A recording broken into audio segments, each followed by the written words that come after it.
Assalamualaikum warahmatullahi wabarakatuh. Selamat pagi saleh-saleha semua. Apa kabar? Alhamdulillahirabbil alamin. Segala puji bagi Allah. Kalian semua sudah naik kelas 4. Dengan bertambahnya tingkat kelas itu, tandanya kalau kita harus bertambah semangat lagi belajarnya agar dapat menggapai cita-cita. Nah, saleh-saleha semua, sebelum belajar, mari kita berdoa terlebih dahulu. Bismillahirrahmanirrahim. Allahumma alhimni rushdi wa a'izni min syarri nafsi.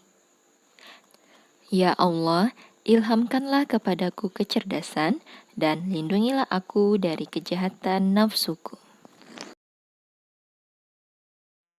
Tahukah kamu bahwa Indonesia terdiri atas banyak pulau, suku bangsa, tarian, rumah adat, serta agama? Ayo kita cari tahu lebih jauh tentang keberagaman itu. Indonesia terdiri atas berbagai macam suku bangsa dan budaya, namun tetap dalam satu wadah Negara Kesatuan Republik Indonesia atau NKRI. Keberagaman tersebut merupakan anugerah dari Tuhan Yang Maha Esa. Kita wajib mensyukurinya. Berikut adalah bacaan tentang keberagaman budaya Indonesia. Pekan Budaya Nusantara. Hari ini Bella dan Ayah akan mengunjungi Pekan Budaya Nusantara. Pagi ini Bella bangun lebih pagi dari biasanya. Bella bersemangat akan melihat berbagai kebudayaan Nusantara. Pekan Budaya Nusantara diadakan di alun-alun kota selama sepekan. Acara ini menampilkan beragam budaya Nusantara berupa contoh rumah adat, pakaian adat, tarian adat, alat musik tradisional, serta makanan tradisional. Bella berangkat menuju alun-alun bersama ayah. Sampai di sana, suasana sangat meriah dan ramai. Dalam acara tersebut, terdapat beberapa stan berbentuk rumah adat dengan penjaga beberapa orang yang memakai pakaian adat. Di stan tersebut juga diiringi musik dan lagu tradisional. Bella mengunjungi rumah adat Provinsi Nangro Aceh Darussalam yang berbentuk rumah panggung dengan hiasan dinding yang khas. Rumah adat itu disebut Rumah Adat Krong Bade. Bella disambut oleh seorang laki-laki yang menggunakan pakaian adat ule balang. Ada juga alat musik gesek khas Aceh yang disebut arbab. Bella kemudian mengunjungi rumah adat yang bentuknya sangat unik. Rumah adat ini adalah rumah panggung dengan atap runcing-runcing seperti tanduk kerbau. Rumah adat ini disebut rumah gadang dari Provinsi Sumatera Barat. Pada bagian dinding luar rumah gadang penuh dengan ukiran khas Minangkabau. Di dalam rumah gadang terdengar alunan musik talempong dan saluang, yaitu alat musik tradisional Minangkabau. Bella suka sekali mendengarnya. Setelah puas menikmati alunan musik talempong, Bella dan Ayah mengunjungi rumah adat yang sudah dikenalnya. Bella mengunjungi rumah adat Provinsi Jawa Tengah yang disebut Rumah Joglo. Rumah adat Joglo juga memiliki keunikan pada bagian atapnya. Atapnya tidak runcing seperti rumah gadang, tetapi berbentuk melebar. Provinsi Jawa Tengah juga memiliki alat musik tradisional, yaitu gamelan. Gamelan digunakan untuk mengiringi tari-tarian tradisional dan lagu daerah. Gendang, gong, dan kenong termasuk gamelan. Perpaduan alat musik gamelan menghasilkan alunan musik yang lembut. Tidak jauh dari rumah Joglo, Bella melihat rumah yang bentuknya sangat sederhana, tetapi unik. Bangunannya berbentuk melingkar dengan atap dari tumpukan jerami kering. Rumah adat itu disebut Rumah Honai dari Papua. Di luar rumah adat, tampak seorang penari dengan baju tradisional sedang menari sambil memainkan alat musik. Alat musik itu mirip gendang dan dimainkan dengan cara dipukul. Kata ayah, alat musik itu bernama tifa, yaitu alat musik khas Papua. Bella sangat menikmati acara ini.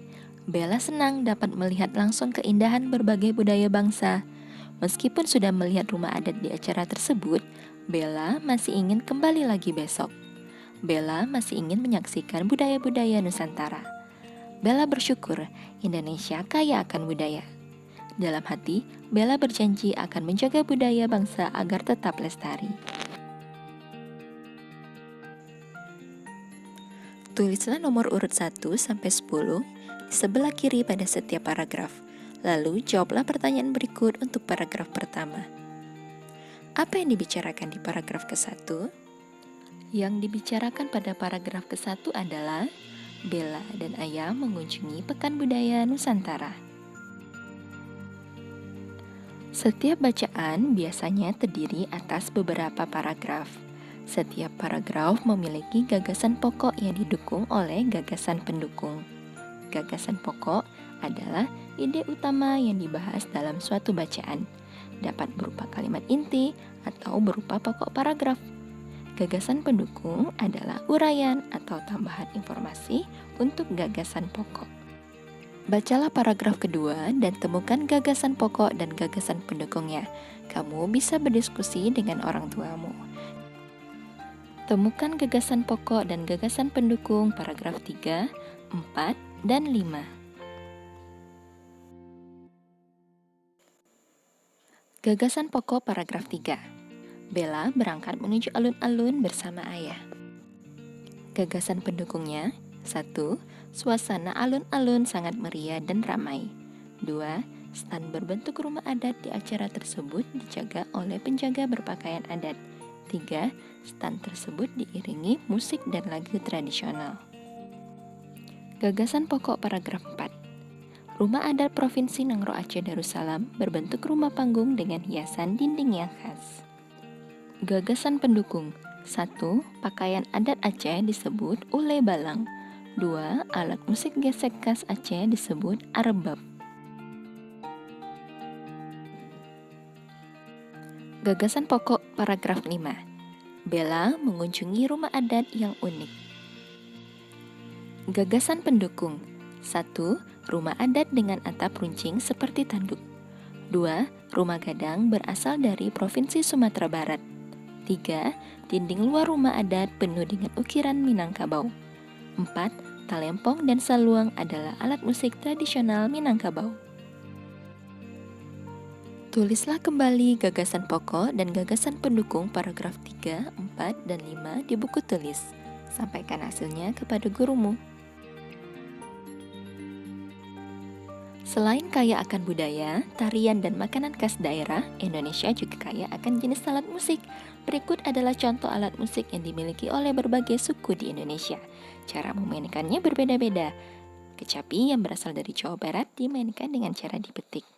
Angklung yang berasal dari Jawa Barat dimainkan dengan cara digoyangkan. Saluang yang berasal dari Sumatera Barat dimainkan dengan cara ditiup. Kendang yang berasal dari Jawa Barat dan tifa dari Papua dimainkan dengan cara dipukul.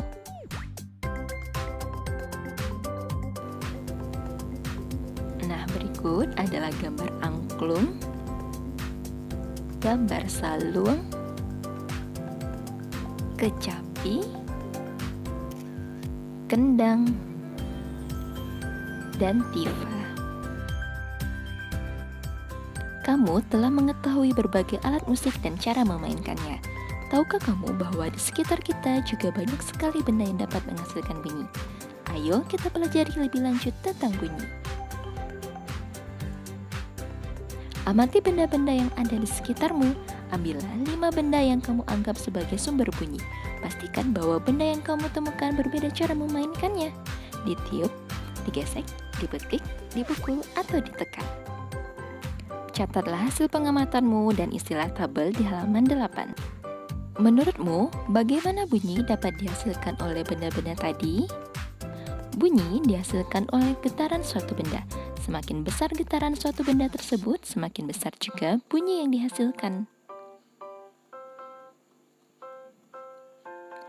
Tuhan Yang Maha Esa menganugerahkan kita indera pendengar.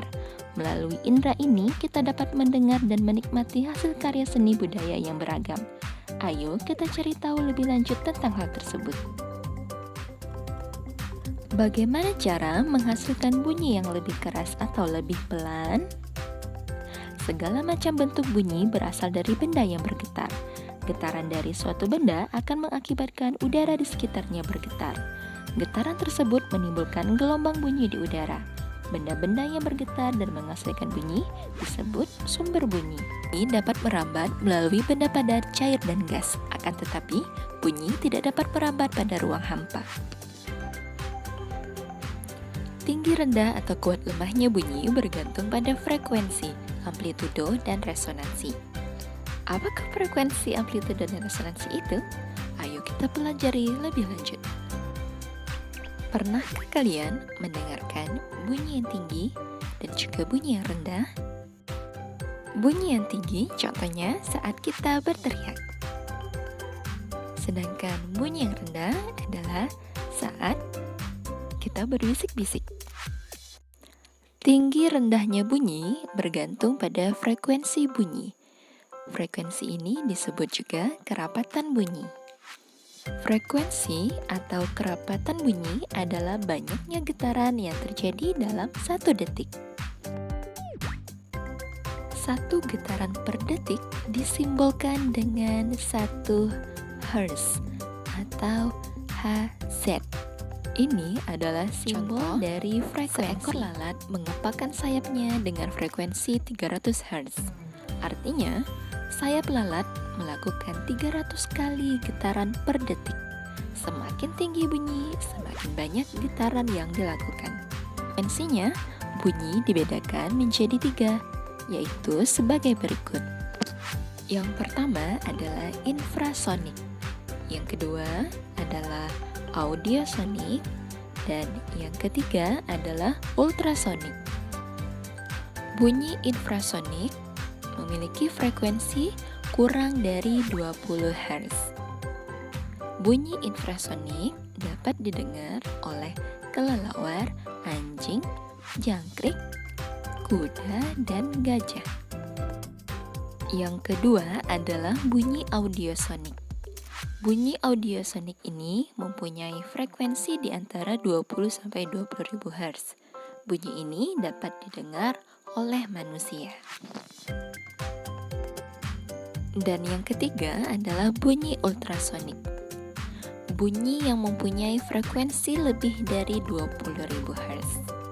Bunyi ini dapat didengar oleh kelelawar dan lumba-lumba. Pada zaman sekarang, bunyi ultrasonik telah dimanfaatkan dalam berbagai bidang, yaitu kapal selam, USG, dan sensor parkir mobil. Untuk kapal selam, gelombang ultrasonik dimanfaatkan pada alat sonar untuk mengetahui kedudukan kapal selam di permukaan laut. Dalam bidang kesehatan, gelombang ultrasonik digunakan pada alat USG untuk mengetahui kondisi janin dalam kandungan. Dan dengan adanya teknologi sensor parkir mundur sangat berguna bagi pengemudi agar kendaraan yang dikemudikan tidak menabrak benda-benda di belakang. Nah, lalu apakah itu amplitudo? Amplitudo adalah simpangan maksimum yang terdapat pada suatu gerangan. Amplitudo berhubungan dengan kuat dan lemahnya bunyi. Jika tadi frekuensi berhubungan dengan tinggi rendahnya bunyi, amplitudo adalah kuat dan lemahnya bunyi. Semakin besar amplitudo, maka semakin kuat bunyi yang dihasilkan. Semakin kecil amplitudo, semakin lemah bunyi yang dihasilkan. Contoh amplitudo dalam kehidupan sehari-hari adalah ketika kamu sedang menonton televisi, kamu akan menambah atau mengurangi volume suara pada televisi dengan menggunakan remote. Semakin kamu menambah volume televisi, maka semakin besar amplitudo atau makin kuat bunyi yang dihasilkan. Begitu juga dengan sebaliknya, semakin kamu mengurangi volume televisi, maka semakin lemah amplitudo. Tapi tahukah kamu, bunyi yang sangat kuat atau keras dapat merusak telinga kamu? Contohnya adalah ketika kamu mendengarkan musik dengan volume yang besar, maka suara yang dihasilkan pun akan kuat. Atau ketika mendengar suara pesawat yang lepas landas. Jika bunyi yang kita dengar terlalu kuat secara terus-menerus, itu akan merusak gendang telingamu. Kekuatan bunyi diukur dalam satuan desibel. Bunyi yang aman didengar oleh telinga adalah di bawah 75 desibel. Bunyi di atas 120 desibel jika terus didengarkan dalam waktu yang lama akan menyebabkan kerusakan pada pendengaran, yaitu ketulian. Selanjutnya, kita akan membahas resonansi. Resonansi adalah ikut bergetarnya suatu benda karena ada benda lainnya yang bergetar, yang memiliki frekuensi yang sama dengan benda tersebut. Contohnya, ketika kamu memukul satu sisi dari gendang, maka sisi lain dari gendang tersebut akan ikut bergetar. Resonansi ini memiliki kerugian. 1. Bunyi ledakan bom dapat memecahkan kaca, walaupun tidak terkena ledakan secara langsung. 2. Getaran pada kereta api dapat merusak bangunan. Demikian pelajaran tematik kita hari ini. Semoga kalian semua bisa memahami penjelasan Ustazah ya. Kita akhiri dengan membaca doa sesudah belajar. Bismillahirrahmanirrahim. Allahumma arinal haqqa haqqa warzuqna tibaa wa arinal batila batila warzuqna ijtinabah. Ya Allah, tempatkanlah kebenaran sebagai yang benar dan beri kekuatan mengikutinya. Dan tempatkanlah kebatilan itu sebagai yang batil dan beri kekuatan menjauhinya. Wassalamualaikum warahmatullahi wabarakatuh.